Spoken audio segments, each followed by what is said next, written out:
If you only knew Leon McNair as the smiling fellow behind the counter at Fox Bend, handing you a ticket to play and maybe a cart key, and he did that for more than a few years, then you really don't know Leon McNair, because that's just skimming the surface.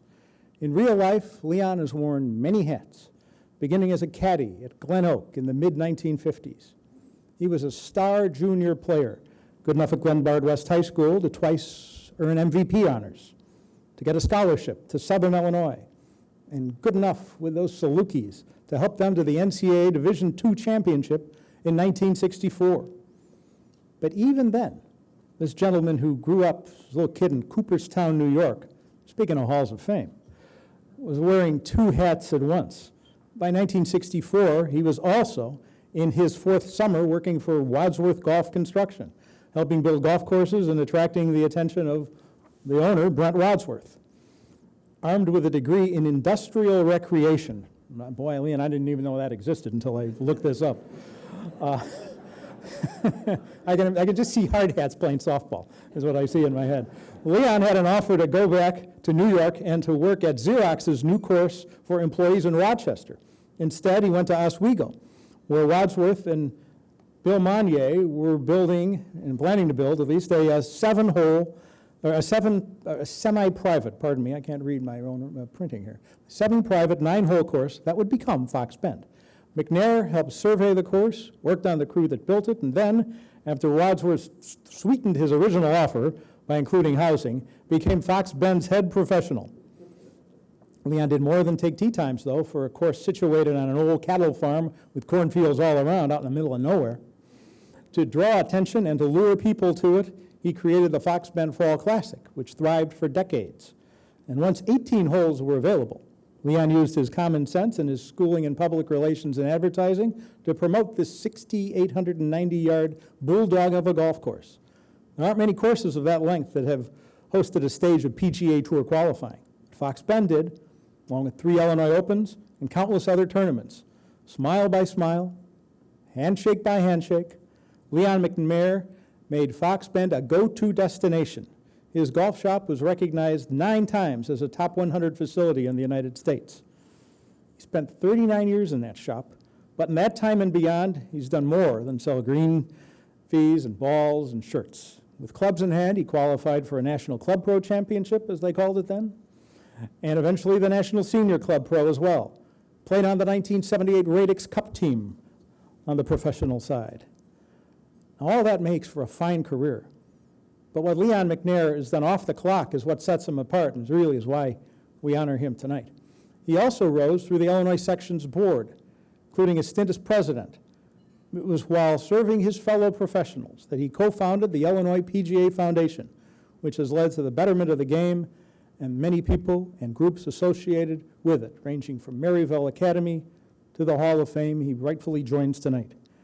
He was instrumental in the formation of the first tee of Aurora and Fox River Valley, serving as president of that group for a time. Since 2005, that group has offered the Leon McNair Scholarship.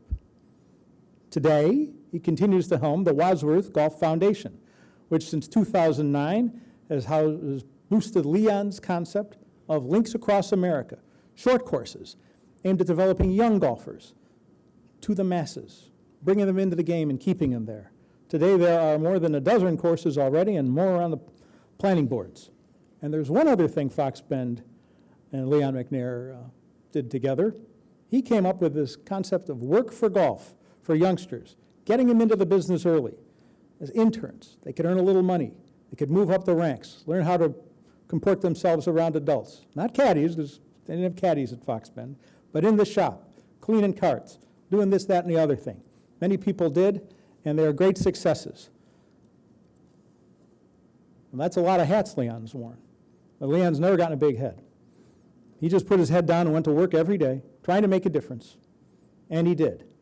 Leon McNair is someone you cannot help but take your hat off to, and let's do that. Ladies and gentlemen, Mr. Leon McNair.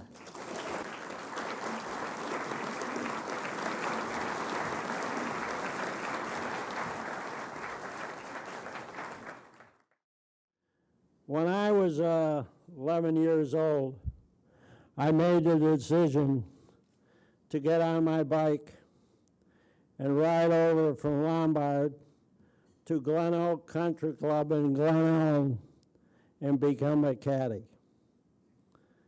I met many wonderful members at Glen Oak, most especially John Morrell Jr. When I was in high school at Glenbard, he would occasionally invite me out to Glen Oak on Tuesday afternoons to play nine, and we would work on a variety of short game shots around the greens. In 1964, I was on the Southern Illinois University golf team that traveled to Springfield, Missouri, and won the NCAA Division II National Championship. That year, due to John Morrell's tutelage, in competition, I averaged a chip in a round and as many as 4 in one round. Needless to say, I remained good friends with John and his wife Skip until their passing. Little did I know at the time that decision to get on my bike and become a caddy at Glen Oak put me on a path for a profession in golf. During my late high school years, I wanted to be a golf course architect. So in the summer of my freshman year in college, I started calling around to various golf architectural firms in the Chicago area. Unfortunately, their staffs were set for the summer. But one firm said, you might want to call the Chicago District Golf Association. So I did. And they told me about a golf course contractor that had just moved into Downers Grove, the Wadsworth Golf Construction Company. So that Saturday, I called Mr. Brent Wadsworth, and in the course of our conversation, asked him if he had any openings on the construction crew. After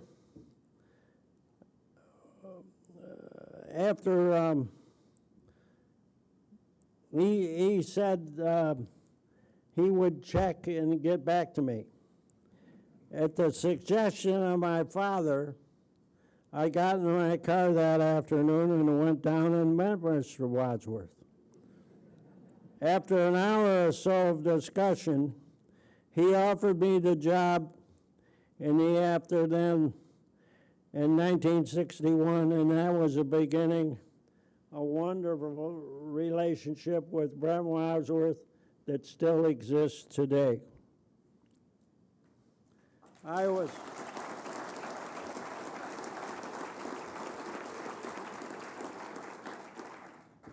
was working on my master's degree at SIU when I got a call from Brent's brother, Stan Wadsworth, who offered me the pro manager position at Fox Bend.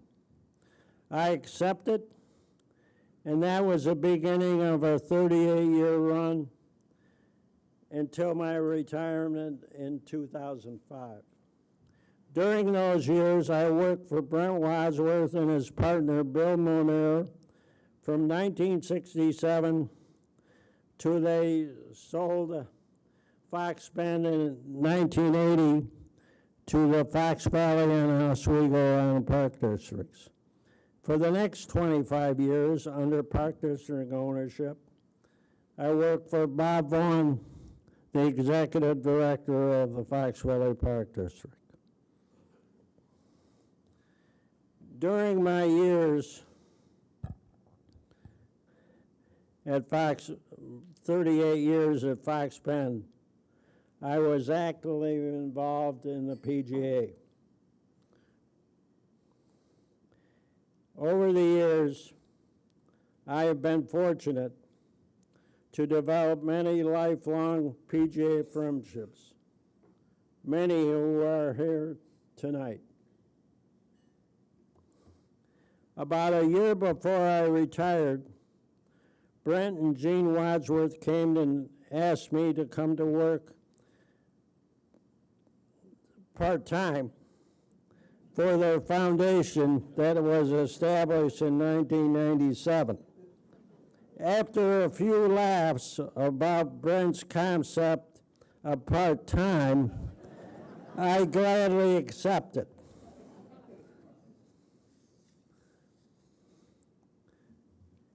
In 2009, we launched the Links Across America Feeder Short Course Initiative.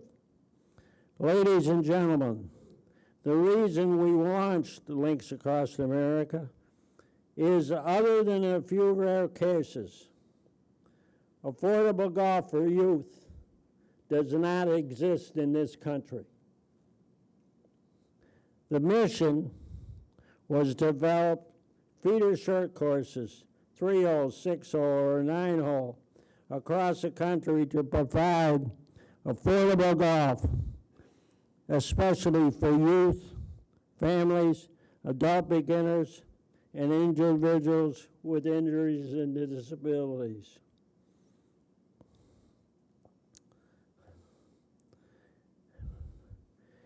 I mentioned to Brent that we would fail miserably unless we could get companies from the golf industry to join us in this initiative.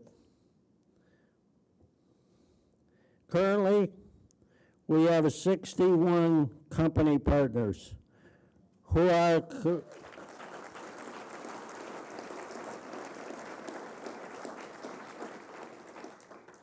committed to contribute profit, goods, or services to assist in building the Links short courses at a significantly lower cost. Our company partners consist of 27 architectural firms, 11 golf course builders, and 23 company suppliers.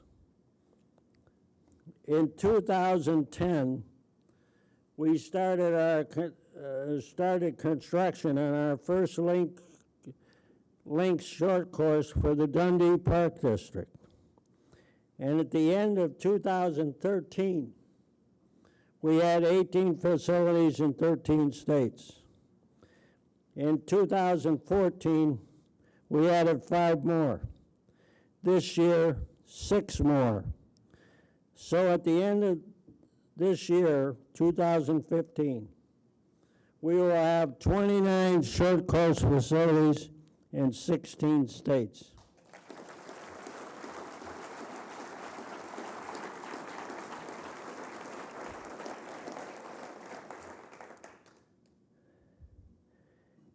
In 2016, 2 private clubs in this country are going to host major events. Hazeltine National Golf Club in Chaska, Minnesota will host the Ryder Cup. And Oakmont Country Club in Oakmont, Pennsylvania will host their 9th, and I say again, 9th United States Open Championship. I am happy to report that by the spring of 2017, we will be building 9-hole short courses with driving ranges at both these private clubs. The major key is that these 9-hole short courses and ranges will be open to the public. Through August of this year, the 20 short courses that we have in our operation have played just under 300,000 rounds of golf. Although these rounds are critical to the sustainment of the short courses, another factor is of a major importance. How many golfers are we introducing to the game? New golfers. Within the next year, we will have a system in place that will track the amount of new golfers. Obviously, over the years, I've had a tremendous supporting team. And when I call your name, you can stand and then sit down.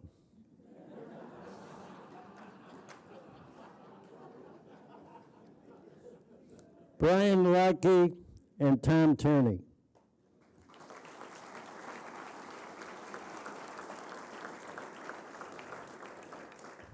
Two PGA professionals that are great players. But more importantly, they brought a wealth of ideas and skills to our operation at Fox Pen that made it one of the best. My brother, Jim McNair.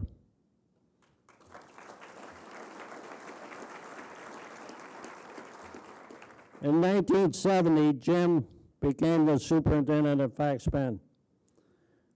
Then 22 years later, in 1992, he moved over to our sister course, Orchard Valley, until his retirement in 2005.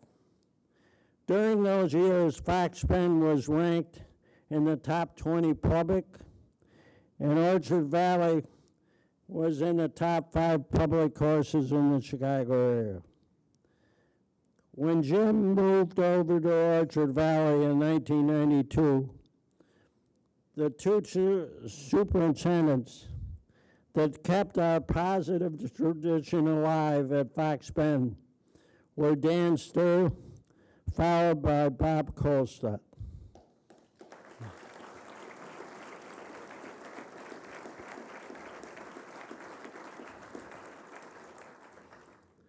Joe Ossel.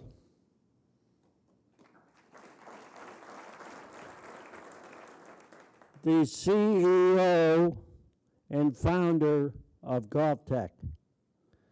I hired Joe when he could barely see over the pro shop counter.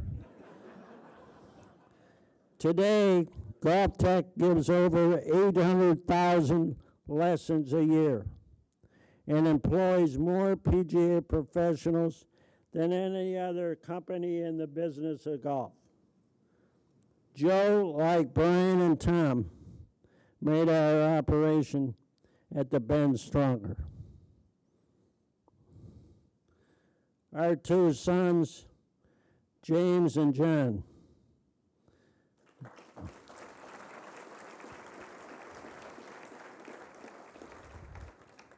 James worked on the maintenance crew and in the kitchen. In 2013, he was inducted into the Wabansie Junior College Hall of Fame for his golf record and qualifying 2 years in a row for the National Junior College Golf Championships. John worked in the pro shop and also in the kitchen. John is president of golf operations for JC Resorts in San Diego, and they have 11 facilities. John is also president of their Southern California PGA.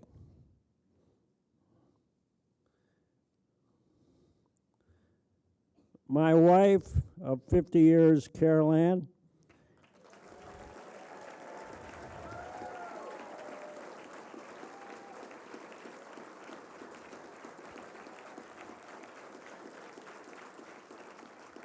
and Naomi Redmond.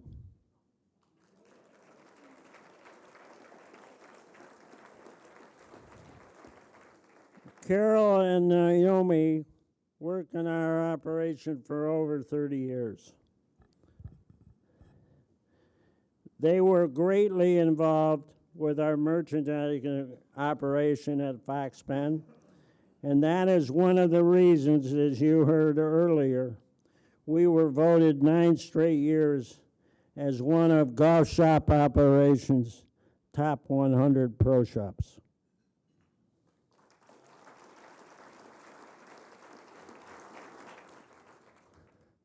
Brent Wadsworth and Bob Vaughn.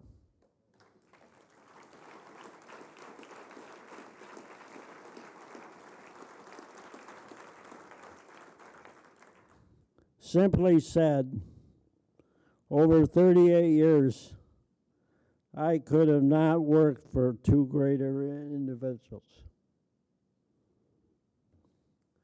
Finally, thank you again to the Hall of Fame Committee for this tremendous honor. Thank you.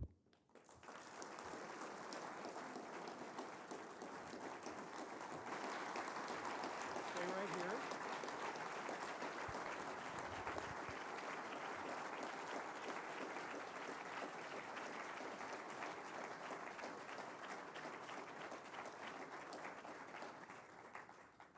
I would not dare interrupt that very well-deserved round of applause for a lifetime of service to this game. Leon, here is your Hall of Fame pin and your plaque, the miniature that you get, the big one hanging on the wall. And we've got a little surprise for you tonight. To explain, I am delighted to introduce someone from Fox Bend's neighborhood, right there in Oswego, former Illinois House member and minority leader, Tom Cross. Tom, come on up.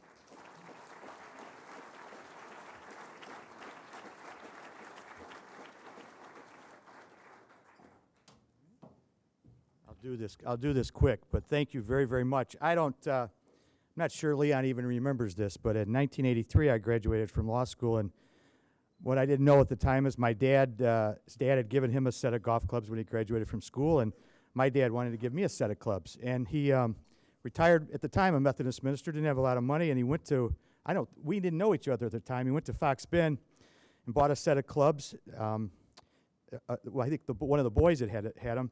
They were used, but they were Hogan Apex irons. I still have them. Couldn't hit them then, and I still can't hit them.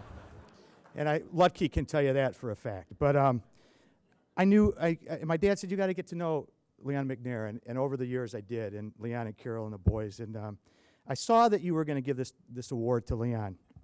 And I know that you and those of you in this room have an appreciation for what he's done for the game of golf and so many good things, and he's just a good human being, but you had an understanding of that, and that's important. But I thought the people in Oswego and the Fox Valley and the Aurora area and anyone traveling through the area had to have an understanding in a way that we didn't, and they needed to know what Leon has done for this game and for our community. So I called the governor's office because I had an idea. And incidentally, I'm very glad I'm not in the General Assembly anymore, just for the record. I said, I have an idea on how we can honor this incredible human being who's done amazing things in the game for the game of golf. And the governor's office said, what is it? And I said, well, this is what I think. And they said, well, we're not really sure we want to do that. We don't do that much, but give us some time. They called me back. And they said, you know what, we've done some research on Leon, and we want to do what you've suggested. So as of yesterday, on Route 34 in Oswego, Illinois, in 2 different locations, they've renamed Route 34 Leon McNair Highway. And this is what it looks like. So, Leon, there you go. Couldn't happen to a better guy. Thank you.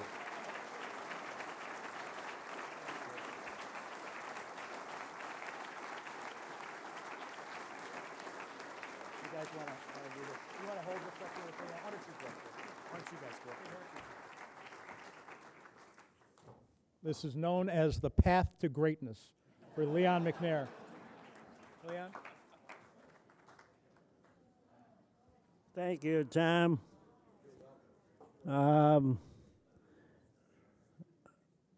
I obviously am very excited and happy for these awards and this recognition. It's beyond my expectations. So, thank you once again. Thank you.